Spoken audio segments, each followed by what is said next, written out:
Olá, pessoal, sejam bem-vindos a mais um Compliance on Time aqui em vídeo e também agora a gente começando a gravar os nossos podcasts do Compliance on Time.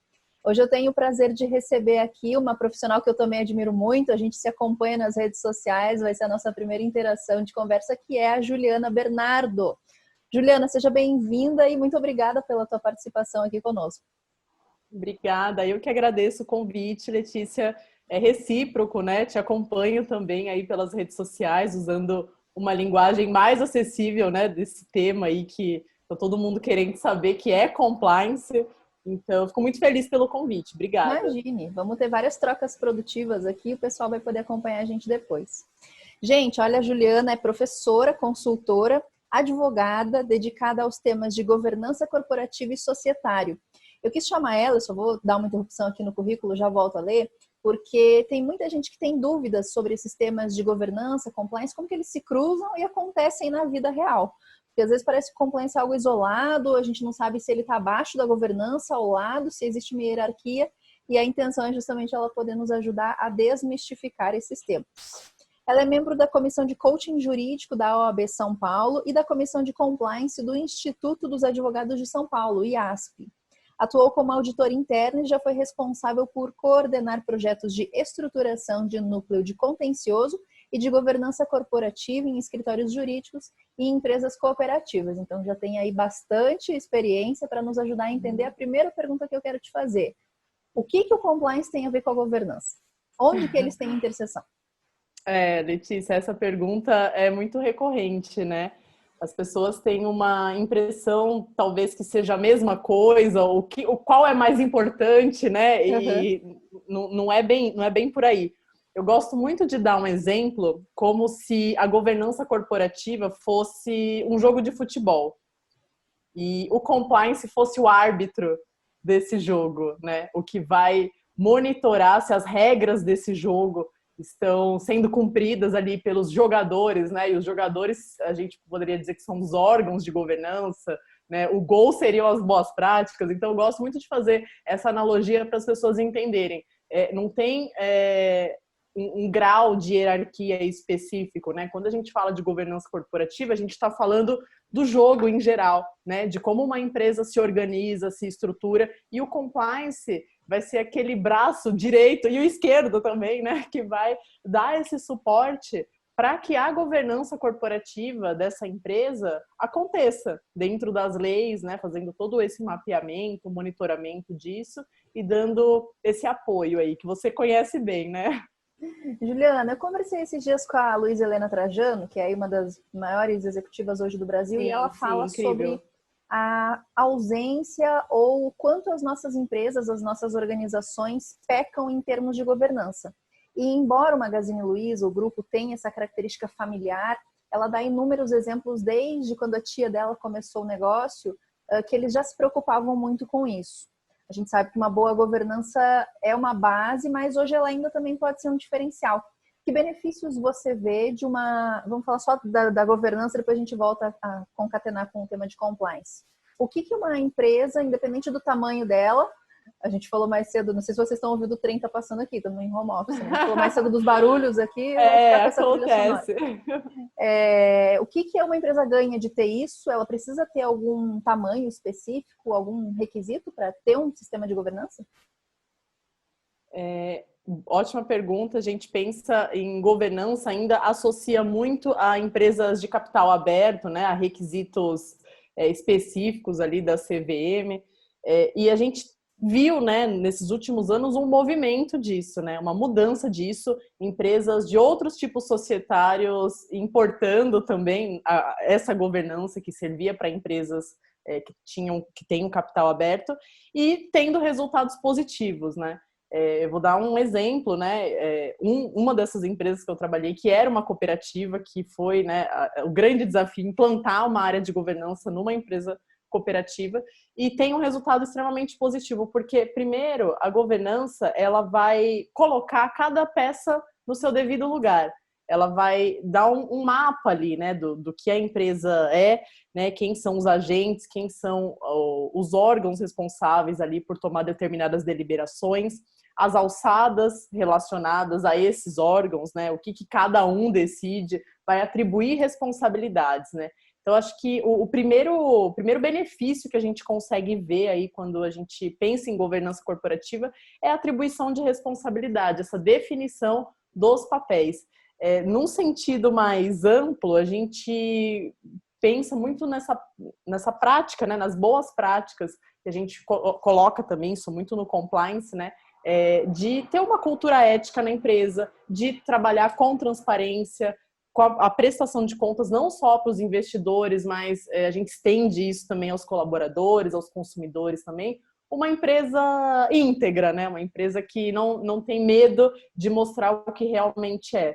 Então, os benefícios são imensos, e ainda mais com essa transformação que a gente vem enfrentando, né? Que o consumidor e que os investidores, né? Agora todo mundo sabe já o que é investir numa empresa, né? Então, os investidores que antes não tinham esse costume de entender o que é importante para uma empresa ter, ela se liga, né, nessa questão da responsabilidade social, na diversidade, ela presta contas. Isso era muito restrito a grupos específicos de investidores, e isso hoje está popularizando, né? Todo mundo sabe já o que é uma empresa que tem essas boas práticas. Então, acho extremamente importante definir isso como o prioritário para todos os tipos societários. E, obviamente, dependendo do tipo societário, do tamanho da empresa e da disposição, né, que a empresa tem de fato para adequar, podem ser inúmeros, né? Então, a gente pensa, por exemplo, vamos pensar assim, uma empresa limitada. Eu não preciso obrigatoriamente fazer uma publicação do balanço, né? Não tem uma exigência legal, mas eu posso ser transparente na prestação de informações para as pessoas que atuam ali com aquela empresa. Então, você vai adaptando a forma de interpretar esses princípios. Uhum. Sabe o que eu acho? Assim, a sensação que eu tenho às vezes é que o termo traz um peso muito grande e uma ideia de complexidade diferente do que o que pode ser aplicado na realidade. Então, você fala Exato. Governança, compliance, aquela coisa que ninguém sabe, ninguém toca, ninguém cheira nem vê, e parece que é um sistema, um mecanismo extremamente complexo, enquanto que é muito mais aquilo que você está falando de atitude. É claro que é importante ter a formalização, né? A Luísa lá do Magazine até disse assim, aqui a gente tem 5 inegociáveis. Isso pode ser interpretado como uma regra de governança porque faz com que ela atinja algum desses pilares que você falou, transparência, boa prestação de contas, ética. Exato. Só que a gente tem que trazer um pouco mais para a realidade, né, das pessoas que esquece pensar em grandes sistemas, ferramentas, começa no teu dia a dia, numa boa governança de como você lida com o teu cliente, como você contrata e trata um colaborador. Eu acho que é isso, né? A gente mostrar para as empresas que elas já têm muitas vezes isso, essa governança estabelecida, às vezes até informal, e que é uma virada de chave de trazer isso para o papel. E eu queria te perguntar, existem pilares, porque na literatura que eu tive acesso, tem posicionamentos diferentes, né? Que a governança fala sobre accountability, disclosure, compliance. Em outros materiais fala sobre outros pilares. Ela está se modernizando ou existe um basilar padrão para a gente dizer que tem uma governança? A grande dificuldade que a gente tem, né, como eu posso dizer, dar mais acesso para esse tema aqui, é porque nós temos ainda, né, isso eu digo com propriedade no mundo jurídico, né, com relação ao próprio classismo jurídico que existe ali, de termos jurídicos, e a gente tem isso um pouco também com a governança corporativa. A gente tem o IBGC, que é o Instituto Brasileiro de Governança Corporativa, que foi pioneiro aqui no Brasil, né, com relação a dar esse norte do que a gente deve ou não fazer para estruturar essas empresas. E esse movimento, ele está acontecendo tardiamente aqui no nosso país, né? Se você for pensar do início da governança, né? Mais ou menos ali nos anos 70, então assim, demorou para chegar, né? Começou a chegar aqui no Brasil no meio dos anos 90, assim, justamente por causa daquele período de privatizações das empresas e essa cobrança dos estrangeiros com relação a essas boas práticas, mas ainda demorou a engatar, né? A gente está começando agora a internalizar isso realmente nas empresas. Então, existe esse movimento muito recente. qual que é o problema disso? A gente se apega, às vezes, à construção de termos, né, como você bem disse, essa questão da literatura, que foram escritos ali nos anos 90, nos anos 2000, né, que é uma linguagem que não serve mais. A gente pode, obviamente, ir, né, nessas literaturas, nesses conceitos, mas a gente precisa modernizar a linguagem. É o mais importante. A gente fala accountability, como que é isso? Assim, é prestar conta. E aí, mas tem a ver com transparência? Tem que ser cada coisa numa caixinha específica, os princípios? Não. Você tentar, né, pegar todos esses princípios e observar também o que está acontecendo no mundo. Né? O principal é isso, é a empresa se colocar como responsável em restituir à sociedade aquilo que ela explora em decorrência do capitalismo, né? Ninguém aqui é contra o capitalismo, pelo contrário, a gente trabalha, né, no mundo corporativo e a gente entende que isso existe, mas é uma forma ética da empresa devolver para a sociedade aquilo que ela extrai. Então, quando você tem isso em mente já, que é trabalhar com ética e devolver de alguma forma, né, seja influenciando positivamente as pessoas que trabalham na empresa, seja fazendo projetos específicos de diversidade, projetos sociais, respeitando o meio ambiente, você está devolvendo um pouco daquilo que você extrai. Acho que esse é o pensamento, né, da nova governança, que daqui para frente, muita gente fala do ESG também, né? O que é isso? E tá dentro, né? Não é um conceito novo, tá dentro da governança. E o compliance sempre caminhando também, dando esse suporte, né? Dando essa assessoria. Embora o nome pareça difícil, mas acho que como regra é isso. Então tem muitas frentes aí de literatura que dizem coisas diferentes, mas no geral, assim, acho que a gente pode absorver tudo e entender o que cabe para cada empresa mesmo. Eu sou adepta dessa filosofia também, não só na governança, no compliance, em qualquer ferramenta de gestão que vise otimizar o funcionamento de uma organização, porque também na literatura a gente já vê que a organização é um organismo vivo. E como tal, né, tem que entender ela como algo poroso. Toda hora está ali absorvendo coisas, está se reinventando. Recentemente, o Instituto dos Auditores Internos relançou o modelo das 3 linhas, né, que é um framework também, já vinha desde 2010, mas a gente vê, assim como a legislação é um reflexo do que acontece na prática, esses instrumentos formais, esses frameworks também são reflexos do que as empresas têm adaptado. E eu gostei muito quando você falou sobre adaptar a linguagem. Tem um estrategista chamado Klaus Schwab que fala sobre isso, sobre essa capacidade dessa 4ª ou 5ª revolução industrial que a gente está entrando, de resiliência, de adaptação. E as organizações que se adaptam são as que vão sobreviver. No meio de uma pandemia, a gente vê isso de forma ainda mais evidente. Eu queria perguntar a tua opinião sobre as empresas construírem uma governança própria. Então, você acha que esse mecanismo é fluido a ponto de que, esquece o framework do IBGC, claro, vamos aproveitar, mas a gente é uma empresinha aqui de 5 pessoas. Será que a gente vai olhar para aquela estrutura e replicar do mesmo jeito que uma SA, ou uma empresa que está na bolsa, né? Faz? A gente tem essa autonomia, essa liberdade de construir a nossa governança? Exato. Muito, muito boa sua observação com relação a essa questão aí da revolução. E vamos pensar o seguinte, né? A gente está encarando agora isso com uma velocidade tão grande como a gente nunca viu. Eu, pelo menos, nessas andanças corporativas, eu não me recordo de uma transformação tão rápida como a gente tem vivido aí nos últimos tempos, né? E a gente ficar se apegando a modelos prontos, a gente pode cometer um deslize muito grande, que é ficar ali alicerçado numa burocracia, né? Ou então numa preguiça mental em caminhar, como você disse, né? Essa coisa do sistema poroso, a gente tem que estar sempre ligado no que está acontecendo. Eu acho que a gente vem mesmo nesse período aí para fazer uma quebra no sentido de vou usar como referência, é importante ter esse embasamento, mas eu não vou me limitar a seguir, né, especificamente o que está ali, ou então, se eu não instauro, por exemplo, um conselho de administração numa empresa que não tem exigência legal, eu não estou cumprindo a governança. Não é por aí, né? São coisas dissociadas. Então, assim, a primeira regra, quando a gente pensa numa empresa que tem governança corporativa, ela precisa cumprir a lei. Né? Vamos pensar na parte societária, ela tem que cumprir a lei. O tipo societário exige a formação de determinados órgãos, exige a implantação, né, de algumas práticas específicas, ok, cumprir isso, o que não tem exigência legal, fica muito mais pela observação, né? Fica muito mais por ter esse senso ético em querer fazer as coisas de uma maneira íntegra, correta, do que apegada ali a alguma doutrina específica. Perfeito. Então tem que ser vivo mesmo. Por onde que a gente Exato. começa a fazer isso? Implementar uma governança?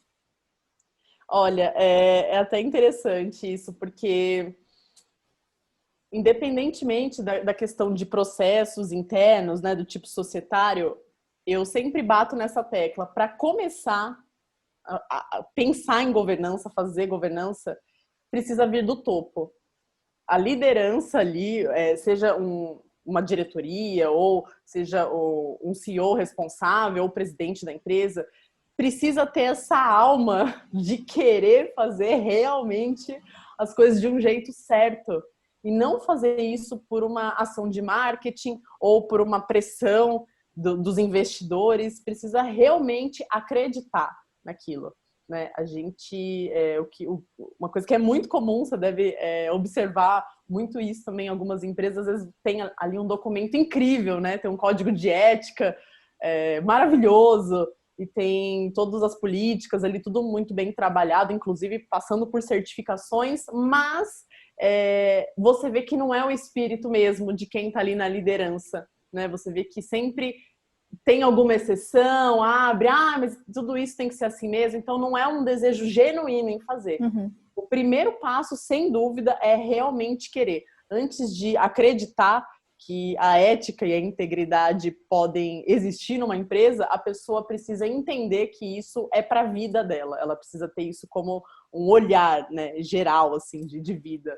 O papel do líder ali como um representante, né, daquela instituição, daquela corporação perante a sociedade. Eu vejo um paralelo muito grande com a implementação de um mecanismo de compliance que também começa com o apoio genuíno da alta administração e essas constantes demonstrações para que haja um reforço contínuo. E depois nós temos uma série de instrumentalizações para fazer com que a coisa aconteça, sempre remetendo aos ciclos de gestão, PDCA e assim por diante. Então, se uma empresa, a gente pode dizer que uma empresa tem compliance e não tem governança, ou vice-versa? Ela tem governança, mas não tem compliance? Eu acho que a gente pode não só fazer essa divisão, como avaliar isso em várias camadas, né?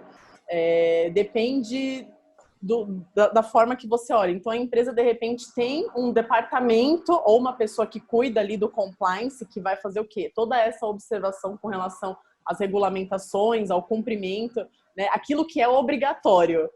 Mas ela pode não fazer além. Ela pode não fazer além dessa estruturação jurídica. E aí eu entendo particularmente que a empresa não tem boas práticas de governança porque ela se limita só ao cumprimento jurídico. Uhum. Para outras pessoas, a interpretação pode ser que a empresa tenha boas práticas de governança. Uhum. Né? Eu tento ver sempre num olhar mais amplo.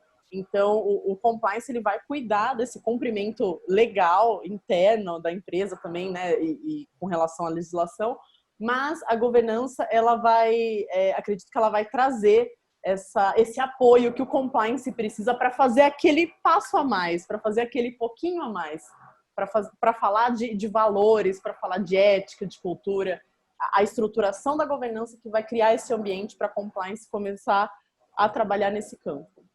Eu costumo usar a analogia do terreno fértil. Quando você se depara com uma empresa que já tem algumas iniciativas, essas são muito mais fáceis de prospectar, inclusive, descobrir isso a duras penas.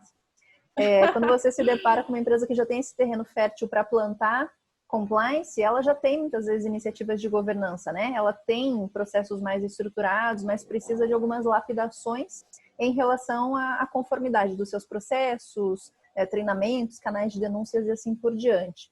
Ou seja, eu estou entendendo que da tua resposta, esses mecanismos são somatórios, até certo ponto são independentes, mas a união ali faz a força, né? O território coexistindo é muito melhor. Acho que é isso. Exatamente. E, Juliana, que recomendações você dá, assim, para... Ok, eu gostei, eu já estou fazendo algumas iniciativas de compliance e quero começar a olhar para a governança. Eu tenho que expandir o meu olhar, né? Eu tenho que começar a ir para outras áreas, olhar para outros processos. Imagine que a gente já tem um programa sendo estruturado com os pilares que são aí basilares da 12846 ou da própria CGU, e eu quero dar um outro passo agora. Já tenho o sistema quase implementado. O que eu faço? Eu vou para olhar para quê? Transparência com prestação de contas, se muitas vezes eu já tenho uma política assim. Qual é o plus que a governança traz? Ótimo. Primeiro, é importante esse alinhamento, como você bem pontuou, né? Do compliance ter esse trabalho já, ter essa estrutura e ter essa escuta ativa da gestão com relação ao que compliance tem observado, né? Esse passo além do cumprimento legal para poder entender quais são esses ajustes que podem ser feitos na empresa para elevar o nível de boas práticas, né? E aí o compliance ele vai como um observador, né? Ele vai alimentar ali a gestão na tomada de decisões, aos órgãos deliberativos ali específicos responsáveis por cada decisão, para que eles comecem a ter um olhar diferenciado nesse sentido. A gente sabe que o conselho de administração ou comissões específicas não conseguem, às vezes, ter essa visão, né, do que acontece exatamente ali. Então, precisa estar muito ajustado isso, tanto com a área de riscos específica e principalmente com compliance por isso, para entender, para ouvir primeiro quais são os principais apontamentos, o que dá para melhorar ali e trabalhar internamente, depois com os órgãos responsáveis, a criação de políticas, né, fazer treinamentos específicos de aculturamento, porque não basta você ter o documento aprovado numa reunião de diretoria ali ou de conselho e você não dá autonomia para a área de compliance poder se comunicar com a empresa. Uhum. Né? Não adianta você ter o documento e você não deixar que a área de compliance faça esse trabalho de aculturamento, que trabalhe isso na empresa de uma maneira mais natural mesmo, né? Não vou fazer isso só porque eu preciso cumprir aqui, mas que as pessoas comecem a entender da importância desse trabalho de compliance e façam isso, né? Façam o correto porque elas realmente acreditam que isso pode ser melhor pro dia a dia delas. Não porque tem que fazer, eu vou cumprir porque eu tenho que cumprir, mas é o cumprir porque realmente dá resultados. E aí é fundamental esse trabalho da área de compliance, do responsável por compliance, em ter essa autonomia em trabalhar isso, fazer esse jogo aí, levar as informações para a alta gestão e ter autonomia para trabalhar ali depois no dia a dia ali com a empresa.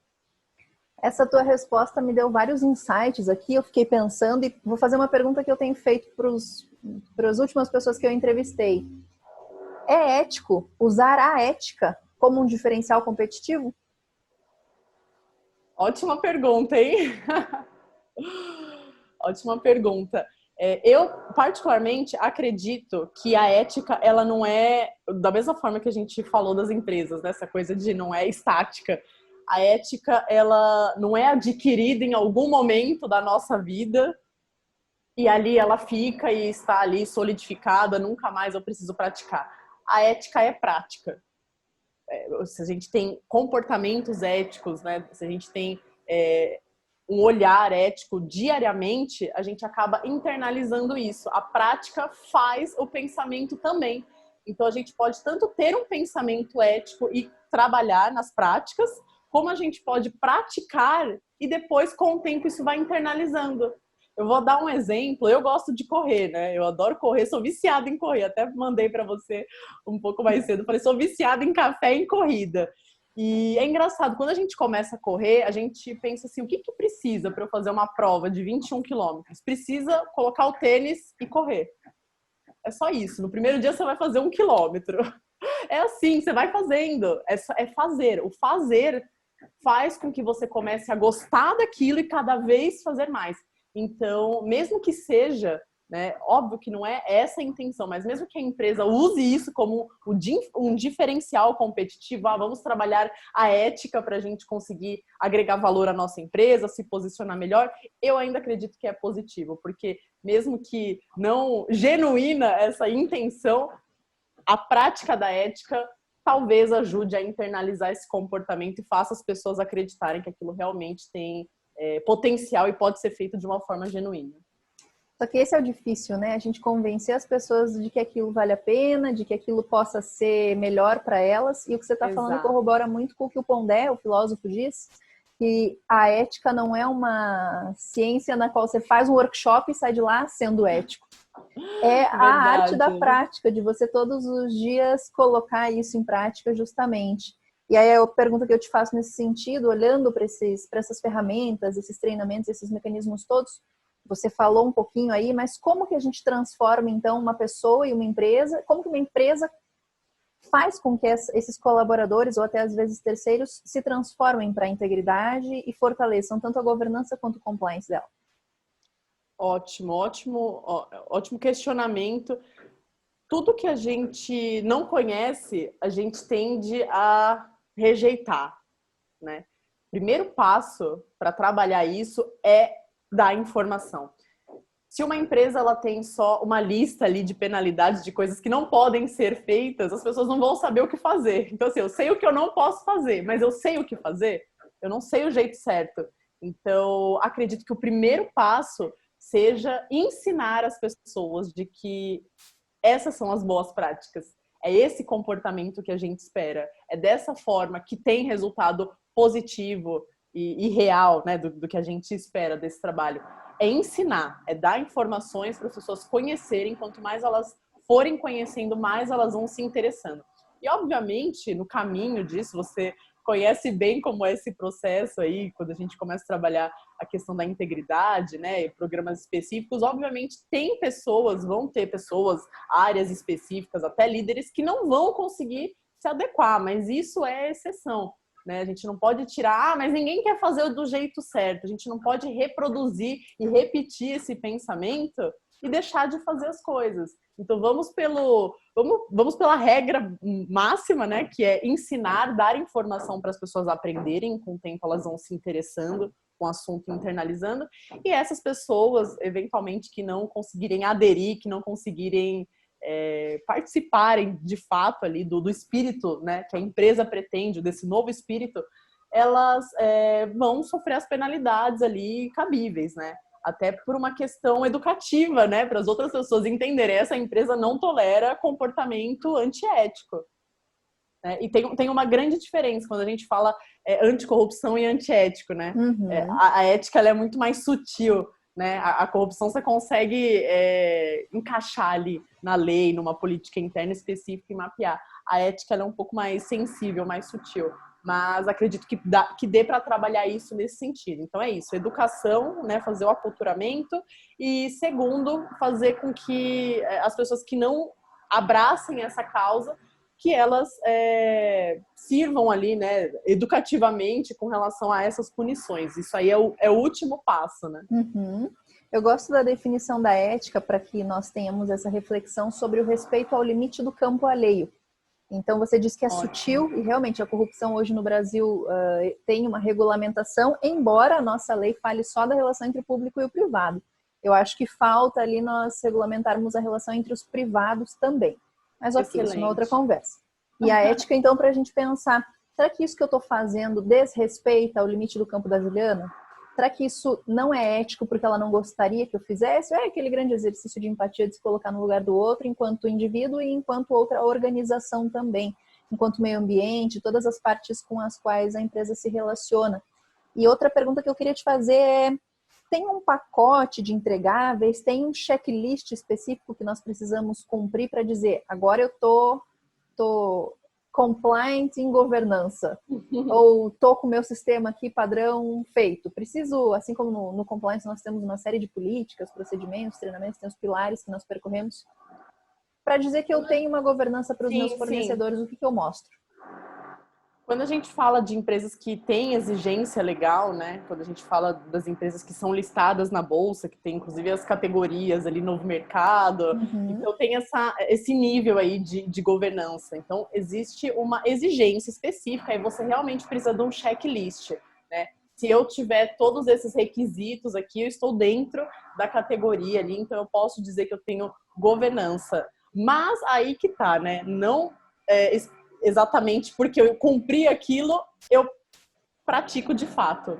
Então, a gente tem que tomar muito cuidado com relação a isso. Posso dizer que tem um governança? Então, pro forma, sim, está cumprido ali o checklist, mas e a prática?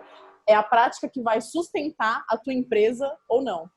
O checklist pode te outorgar ali o poder de funcionamento com relação à parte jurídica, né, a parte burocrática, mas a prática é que vai dizer se a sua empresa vai sobreviver ou não. Quando a gente fala de empresas que não têm exigência legal específica para ter esse checklist, vale exatamente aquilo que a gente falou, né, um pouco antes, de ter essa proatividade de importar o que serve, né, o que é adequado para o tipo societário das empresas grandes para ir já fazendo esse movimento. Você bem apontou um momento com relação à transformação que acontece primeiro na sociedade para depois vir uma legislação. Vamos falar, por exemplo, da Lei Geral de Proteção de Dados, né? Era uma coisa que, na prática, já estava com muitos problemas e aí precisou vir uma lei para dizer, olha, agora tem que fazer da maneira correta, né?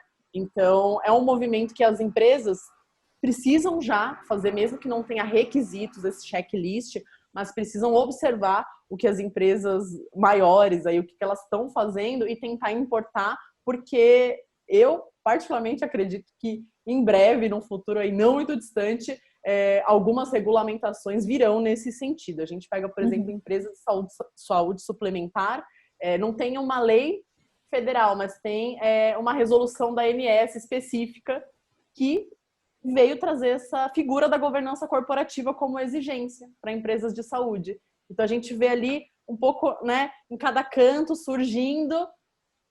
Por isso que eu acredito que em breve vai ter alguma legislação. Então, é importante que as empresas não sejam pegas de surpresa, que já se preparem, independentemente de um checklist. Juliana, e se o compliance e a governança se nutrem de forma, de uma via de mão dupla? Para aquelas pessoas que estão em empresas ou que estão implementando programas de compliance e observam que essa iniciativa não está tendo resultados efetivos, qual seria a tua sugestão para uma melhoria ou para que... Onde é que você, entendendo os dois lados aí, tanto da governança, de uma boa gestão, quanto do compliance, onde é que você sugeriria que ela tomasse mais cuidado ou que outros tipos de ações talvez ela possa fazer antes de pensar em ter o compliance, para ter esse solo fértil e um terreno propício para trabalhar? Imagina que ela começou a fazer, mas a empresa nem estava tão preparada. O que ela deveria voltar, retomar e talvez fazer uma outra lição de casa antes? Interessante. Eu acredito muito no poder da comunicação. Você ter um ambiente favorável para que as coisas sejam colocadas de maneira transparente e clara, né? A gente às vezes pensa, né? Eu tenho um departamento ali, eu tenho toda uma estrutura de governança, mas na prática, quando acontece um problema, isso é mal visto. Né? Não podia errar aquele processo ali, estava tudo certo, não admito erros, não admito falha humana. Então, se você não cria um ambiente favorável em que os erros podem e devem ser falados, devem ser apresentados, você nunca vai conseguir entender o real motivo daquilo não ter uma resolução. Independentemente dos processos, o importante é ter essa autonomia para poder falar, né, o que está acontecendo, dar essa autonomia para a compliance poder falar abertamente com as lideranças, né, deixar esse canal aberto. Às vezes a gente vê algumas empresas que hierarquizam, né, demais, então deixa o compliance embaixo de uma área que está embaixo, um tem que ir reportando para o outro, vai uma escadinha, e aí a liderança não consegue entender exatamente o que está acontecendo, né? E a própria área ali de compliance às vezes não consegue perceber qual é a dificuldade da liderança em si em fazer aquilo acontecer e internalizar. Então, o mais importante nesse sentido para fazer esse trabalho, eu acredito que seja olhar para a comunicação, as coisas mais básicas mesmo, as coisas mais simples, né? Perfeito. E a gente está chegando aqui na nossa meia hora. Eu queria pedir para você deixar a tua mensagem final, que dicas ou recomendações você daria, tanto para empresários que venham nos assistir, quanto para outros profissionais da nossa área também. Bacana. A mensagem principal é que a gente não pode mais entender que as empresas são dissociadas do coletivo. As empresas são responsáveis por uma concentração muito maior do que o próprio Estado, quando a gente fala do aspecto econômico.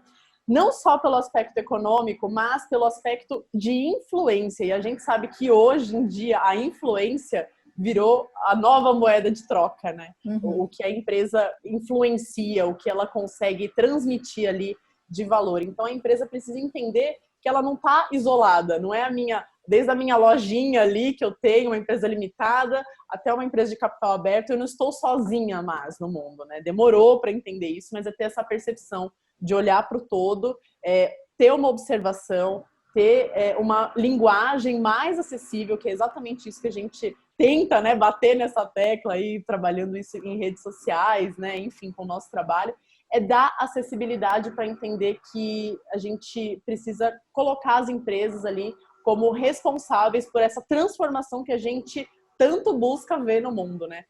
Tirar um pouco essa coisa de se o governo não faz, se ninguém faz, então o que a gente pode fazer, né? O que as empresas podem fazer como representantes aí, né? De valores, de influência perante a sociedade para a gente mudar a nossa mentalidade.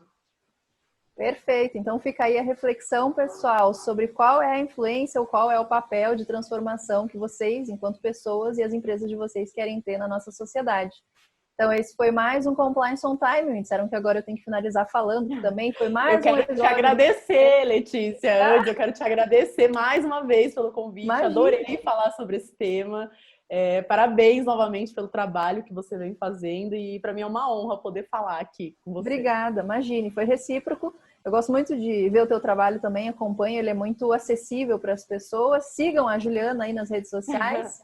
E então agora eu vou encerrar aqui. Foi mais um episódio do nosso Compliance on Time, também do nosso podcast Compliance on Time. Obrigada.